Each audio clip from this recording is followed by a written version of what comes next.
18 জানুৱাৰীলৈকে চলিব লগা এই গ্ৰন্থমেলাত নেশ্যনেল বুকছ ট্ৰাষ্টে বিশেষভাৱে আয়োজন কৰিছে সাহিত্য অকাডেমী বঁটাপ্ৰাপক লিখকৰ মুখামুখি অনুষ্ঠান। এই অনুষ্ঠানতে অংশগ্ৰহণ কৰে বিশিষ্ট সাহিত্যিক অনুৰাধা শৰ্মা পূজাৰীয়ে। গ্ৰন্থ অনুৰাগীৰ সৈতে মত বিনিময় কৰাৰ লগতে সাহিত্যিকগৰাকীয়ে নিজৰ অভিজ্ঞতাৰ বিষয়ে উপস্থিত লোকসকলৰ আগত বৰ্ণনা কৰে।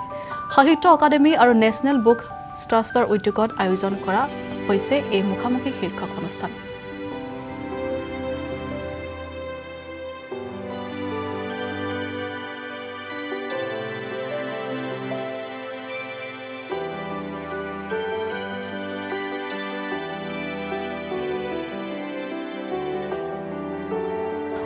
জানুৱাৰীলৈকে এই গ্ৰন্থমেলা চলিব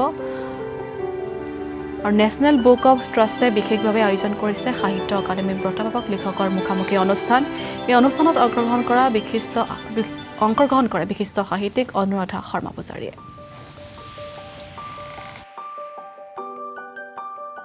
দিল্লীৰ এই বিশ্ব পুস্তক মেলা ৱৰ্ল্ড বুক ফেয়াৰলৈ আহি এটা অনুভৱ হৈছে, ইয়াত প্ৰায় হাজাৰৰো অধিক বিভিন্ন প্ৰকাশক আহিছে আৰু তাৰ ভিতৰত আটাইতকৈ বেছি হিন্দীয়ে বেছি, ইয়াত হিন্দী প্ৰকাশক বেছি।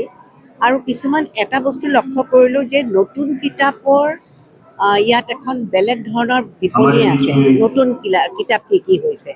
গতিকে এইবিলাক চাবলৈ আচলতে অহাটো মই ভাবোঁ আমাৰ যিসকল লেখক পাঠকৰ বহু গুৰুত্ব আছে। পাঠকসকলো ইয়ালৈ আহিব লাগে আৰু চাব লাগে।